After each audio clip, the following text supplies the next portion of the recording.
merci d'accueillir Christophe Dandois, le CEO et cofondateur de Léocare. On va parler de Néo Assurance. Voilà, on peut l'applaudir avec nous. Voilà, Christophe, installe-toi. Installe-toi, on va bousculer un peu ces fauteuils, les remettre. Ou alors on va se mettre ici, tiens, allez, mettons-nous ici, au centre. Christophe, bonjour, merci d'être avec nous, CEO et cofondateur. Alors, est-ce que c'est la première fois que tu viens au Web West Festival? J'ai l'impression le plaisir d'être avec toi. Oui, c'est drôle cette histoire, c'est que la première fois qu'on a postulé au West Web Ballet, on n'a même pas eu le temps de venir à Carhaix, on a été éliminé avant. Il y a 2 ans, on était en quart de finale éliminé. Donc voilà, donc je crois que c'est l'histoire du business. Faut savoir être humble tout le temps. Puis il y a des hauts et puis il y a des bas. Alors justement, on va parler de Néo Assurance. Alors, la première chose, quand on parle assurance, on se dit, bon, on voit bien que ça commence à marcher, ce marché de l'insurtech. Mais voilà, comment on se positionne quand il y a des géants qui s'appellent AXA, Allianz, on ne va pas faire toute la liste, sur quelles valeurs on s'appuie quand on crée Léocare, et puis qu'est-ce qui va faire la différence? Je pense que tout ce qu'on est aujourd'hui en tant que grand public, quand on choisit une marque, que ce soit pour des caleçons, des voyages, tout ce qu'on veut, il y a à la fois quel service on rend et quelle valeur on a. Chez Léocare, c'est simple, avec le téléphone, on traite tous les besoins du foyer. Donc avec mon téléphone, j'assure la voiture, la maison, l'habitation, l'assurance scolaire. Tout est simple. Deuxième sujet, c'est la flexibilité. Donc fini de payer son assurance tout le temps pour le même usage, ce qui est quand même plus acceptable aujourd'hui. Et le troisième point, tout un ensemble de services gratuits, c'est les technologies. Léocare, c'est la tech au service du care. Et puis de l'autre côté, un certain nombre de choses dont on est fier, c'est l'extérieur, les clients, mais aussi les collègues. Et la première valeur de Léocare, j'en suis très fier, c'est rebelle pour attraper les étoiles. Et chaque collègue de Léocare a son certificat d'étoile. La mienne s'appelle 1 billion premium. Donc voilà, c'est notre objectif, 1 milliard de primes d'ici 2026. Alors comment on crée ce lien de confiance justement avec une population qui est habituée voilà, à être dans un... Même si je le dis aujourd'hui, ce InsurTech est en train de grimper les marches peu à peu du marché, mais comment on réussit à trouver voilà, des clients qui vont faire confiance à une néo-assurance? On va prendre un exemple, on a besoin d'être concret. Aujourd'hui, Léocare est le premier assureur de Tesla en France. On a 27% de part de marché, donc on pourrait dire que ce sont des clients exigeants, il y a des enjeux de technologie. Eh bien, on a réuni 50 propriétaires, on a compris ce qu'ils voulaient, la technologie, l'environnement et la dimension kilométrique pas chère. Et donc voilà, on a travaillé, on a mis la technologie, compris le besoin, et puis il y a un enjeu aussi d'engagement, de respect de la relation client. Et tout ça, c'est les technologies. Chez Léocare, en 1 minute, je fais mon devis. En 5, ma Tesla est assurée. L'exemple de voiture, où très souvent, on ne sait pas quand est-ce qu'elle va être livrée, on se pose la question, etc. Eh bien là, on n'a plus de questions, on s'assure devant le magasin. Et puis, c'est le bouche-oreille. On se rend compte aussi que pour donner confiance, c'est aussi la viralité. Et travailler sur Facebook, travailler sur Instagram, notre meilleur commercial, c'est nos clients, tout simplement. N'oubliez pas, vous pouvez poser vos questions sur l'appli Klaxoon. Autre sujet, Christophe, aujourd'hui, quand on regarde le profil des start-upers, ils ont 30 ans, ils ont fait HEC en général. Enfin, on voit souvent ça. Vous regardez 28 licornes, vous allez voir les profils, c'est assez frappant. Est-ce que toi, tu t'estimes un peu à contre-courant de tout ça? Moi, je suis un plouc breton. Quand on a démarré, voilà, il fallait être plutôt jeune, 30 ans, HEC, dans Station F, avec Noureddin Bekrar, qui est l'autre cofondateur. Donc, j'ai 50 ans cette année, désolé. La barbe blanche, plutôt mauvais à l'école. Donc, bref, tout faux. Et finalement, on a construit Léocare de manière très pragmatique. On nous a reproché de manquer d'ambition au début. On y allait gentiment. Nous, on vient d'un monde où on construit des sociétés rentables. Donc c'est vrai que c'est un peu plus compliqué quand on cherche à faire la rentabilité dans le B2C d'avoir la même accélération que les autres. Dans le contexte actuel, j'ai l'impression qu'on est passé du plouc à la star provinciale. C'est vrai que l'esprit est en train de changer. Ça s'est passé comment le confinement? Parce que sans levée de fonds, c'est compliqué. Enfin voilà, comment tu as vécu là c'est quelques mois, c'est plusieurs mois de confinement, de crise, de pandémie. On va le dire horrible. Nous, juste avant le confinement, on préparait une série A. On était prêt à avoir le chèque, donc tout le monde était enthousiaste. Je ne vais pas dire que le champagne était au frais, mais c'était quand même pas loin. Et puis on a eu un gentil appel de Londres, je ne donnerai pas le nom du fonds, qui nous a dit, écoutez les gars, vous êtes super, mais voilà, on verra si vous êtes capable de sortir, et puis on reparlera après. Donc bien évidemment, ces gens ne sont pas dans notre table de capite aujourd'hui. Non, moi ce que je dis simplement, c'est qu'on remercie plusieurs catégories de gens qui nous ont accompagnés depuis le début. On a Léo Kerr, Friends and Family. Donc au moment où on rentre dans ce monde dont on ne sait pas comment on va sortir, Léo Kerr n'est pas bien financièrement. Il nous reste quelques mois de runway pour vivre. Et là, tous les gens qui nous ont accompagnés depuis le début sont extraordinaires. Je pense que j'ai vu Jacques Verlin, qui est un de nos actionnaires, qu'on ne remerciera jamais assez. Tout un ensemble de Français autour de nous de la tech. Aussi BPI, qui nous a aidés. Nos banques. Je ne fais pas de la com, hein, c'est vrai. Arkea, BNP, Société Générale nous ont aidés à sortir de la merde, soyons très clairs. Et on rentre en difficulté et on ressort un peu comme des stars. Ça veut dire quoi? Ça veut dire que le confinement, c'est un changement de comportement. Les gens ont bougé, les gens ont eu le temps de comparer leur assurance. Et donc, on sort avec une croissance de plus de 30% par mois. On atteint plus de 100 000 contrats, 40 millions de primes. Donc, finalement, de quelque chose qui a failli nous tuer, nous a rendus plus forts. Alors justement, tiens, question. À quel moment tu t'es dit il faut qu'on fasse une levée de fonds? Faut le rappeler. En plus, il faut raconter. Enfin, ton histoire, tu dis cinquantenaire, mais du coup, tu as vécu un peu toutes ces crises, hein, 2001, la bulle. Enfin, on va pas tout refaire. 2003, 2004, 2005. Enfin, voilà, toutes les crises qu'on a connues. Donc, tu as vu un peu comment ça se comportait dans les entreprises. Mais justement, qu'est-ce que tu en tires comme leçon et tu te dis, tiens, c'est le bon moment pour la levée de fonds, même si évidemment la pandémie, on pouvait pas la prévoir. Alors, humblement, je partage un retour d'expérience. Hein, c'est pas une vérité. Je crois qu'on n'a jamais eu de moment pour lever. Ça, je crois que c'est le petit conseil qu'on peut donner aux startups. Il n'y a pas de bon moment pour lever, hein, c'est une relation perpétuelle. Par exemple, c'est assez drôle de voir que les gens qui nous ont rejoints en série B nous ont dit no go en série A. Hein, donc là aussi, c'est comme quand on perd au West Web Ballet, c'est pas la peine d'être mauvais joueur, ça peut revenir un jour.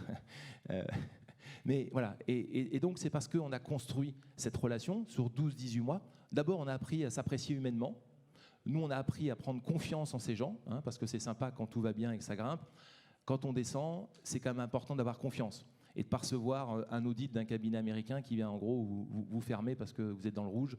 Voilà. Donc le fait qu'on soit dans le temps patient et qu'il n'y ait pas de bon moment pour lever, ça permet de construire. Et puis il y a un point qui est hyper important, c'est qu'on raconte des BP et puis on explique que 3 mois plus tard, on n'en est pas loin, puis 6 mois, on l'a fait.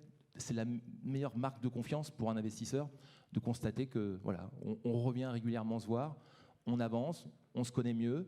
Et puis, quelque part, le résultat est là. Comment tu interprètes le marché aujourd'hui? Parce que c'est vrai que les startups, alors, moi, je vais un peu être agressif en disant, depuis 10-12 ans, on vit un peu chez les bisounours, là, puis tout d'un coup, on voit, prenez l'exemple de Deezer, hein, voilà, ils arrivent en bourse, pof, ils se prennent 30% dans la vue, voire même un peu plus, l'action a encore tombé. Voilà, comment on vit ça, et puis après, un jour, il faut qu'on soit vraiment confronté au marché, vraiment confronté à ses résultats. Ouais, comme tu disais tout à l'heure, j'ai eu par exemple la chance en 2001 de cofonder Niji avec Laurent et Hugues. On a connu, comme tu disais, 2003. On a été obligé de stopper des périodes d'essai. Enfin voilà. Donc quand on a connu ça, la levée de fonds n'est pas une fin en soi. C'est un moyen pour accélérer. C'est des moyens pour être un leader, mais c'est certainement pas une fin en soi. Moi, mes collègues m'ont reproché à nombreuses reprises de ne pas fêter la série B. 98 millions d'euros. C'était peut-être incroyable. Et moi, je disais non, on est en quart de finale. Nous, ce qu'on veut, c'est la coupe, c'est la finale. Donc, on reste humble. On est breton, on est fier, on a de l'énergie, mais on est humble. C'est une étape. On va pouvoir avoir plus de moyens pour consolider un certain nombre de choses. On va aller plus vite sur certains sujets. On reste dans le mindset. On n'a pas besoin de dépenser inutilement. Et puis, par rapport à ce que tu dis, le monde de l'assurance est quand même un monde rentable. Et donc, faire un modèle économique qui a cette récurrence, c'est quand même plus rassurant que d'avoir un one-shot très, très clair. Et donc, aujourd'hui, dans le contexte actuel, on a refait tout notre business plan en démontrant, finalement, avec moins de croissance, notre indépendance à une nouvelle levée de fonds. Ça ne veut pas dire qu'on n'en fera pas une, mais on a mis le mindset de l'équipe dans cet état d'esprit. Alors, il y a 2 questions un peu produits, puis d'ailleurs la troisième aussi qui anticipe un peu l'avenir. Est-ce que les produits peuvent être distribués par des courtiers? Est-ce que si tu grondes, si je te dis que j'ai encore cabossé ma voiture, je ne sais pas si c'est un homme qui a signé exprès avec un prénom de jeune femme, ou c'est vraiment une jeune femme qui parle de cabosser sa voiture, mais voilà. Ah, elle est là, c'est Marie. Bon, donc, oh non. Voilà, alors. En plus, non, c'est une cliente, c'est horrible. C'est fait exprès. Statistiquement, donc, je suis désolé, c'est statistique. C'est incroyable, j'ai l'impression d'être un samedi matin chez toi, Jacques. Statistiquement, les femmes ont une récurrence plus importante d'accidents, mais le coût est plus bas, alors que les hommes ont moins de récurrence et le coût est plus important. Aujourd'hui, ce qu'on a fait pour répondre à cette question sur le parcours de la relation client pour le sinistre, on a copié Uber. Qu'est-ce qu'on fait? On s'est dit à la sortie du confinement, tout le monde a commandé une pizza, en grande partie quand même par Uber. On commande la pizza en 4 étapes. Eh bien, nous, dans l'application LeoCare, en 4 étapes, on déclare son sinistre. Une première photo, un film.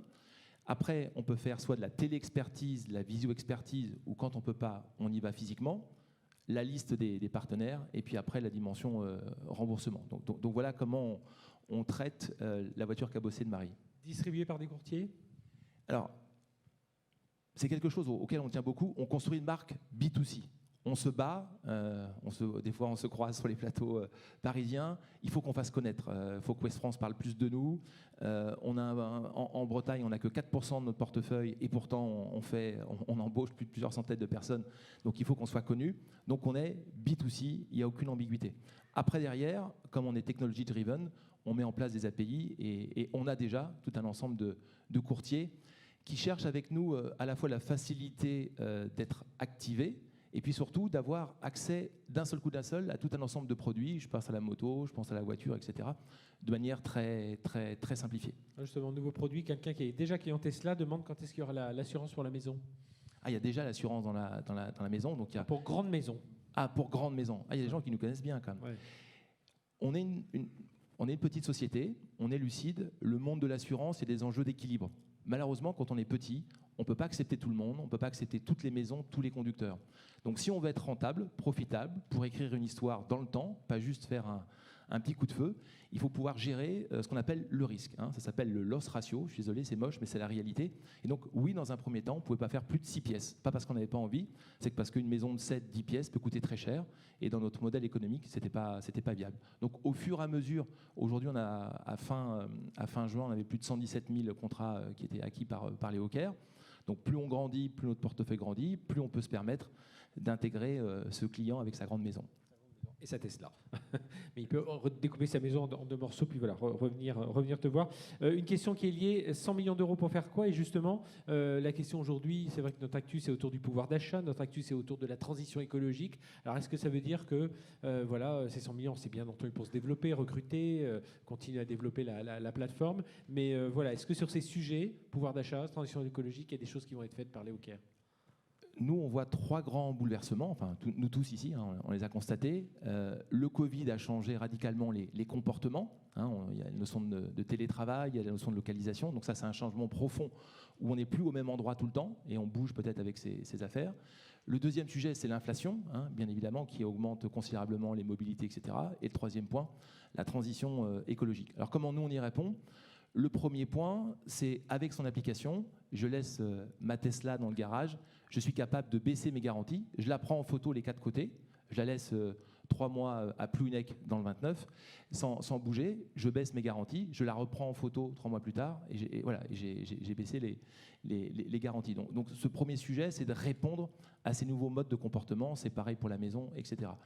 Le deuxième point, qui est cette problématique d'inflation, un acteur comme nous doit être capable, comme l'ont fait les néo-assurances, comme l'ont fait Free dans les télécoms, amener un niveau de service avec de l'innovation et pour moins cher. Et de manière très simple, nous, on n'a pas de réseau physique, donc forcément, on a une capacité de distribution qui coûte moins cher, et nos sinistres sont en grande partie automatisés. Ce qui fait qu'un foyer français aujourd'hui, c'est à peu près 2 000 € d'assurance. Les 2 voitures, la maison, l'assurance smartphone scolaire et l'assurance emprunteur, c'est 2 000 €. Nous, on démontre qu'on redonne environ 35... C'est ce qu'on dépense en moyenne par mois. C'est ce qu'on dépense en moyenne par foyer par an. Et nous, on redonne à peu près 35 à 38 € de pouvoir d'achat par mois aux Français. Et puis le troisième point, qui est la transition écologique, qui est un vrai sujet avec Tesla, avec l'avènement des Asiatiques, soyons clairs, qui vont arriver massivement. Le paysage automobile européen dans les 3 ans, 4 ans va changer radicalement. On l'a déjà démontré avec Tesla. Surveiller l'actualité, on va le démontrer avec d'autres acteurs très bientôt en Europe. Et là, c'est une capacité à répondre technologie, mais c'est aussi à démontrer par soi-même qu'on s'engage.